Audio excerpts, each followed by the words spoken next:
gnorno come di tanti anni fa.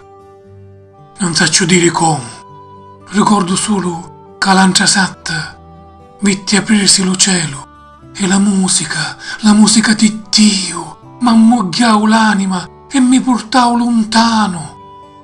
Volai tra cieli di fuoco e spazi d'infinito e intisi l'armonia dell'universo tremolare intra lume petto e fui sono di vento, di mare, di tutto, tutt'uno con tutto.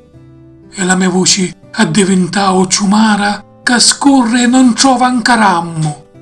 Voce manza di cielo, respiro funno di madre poesia.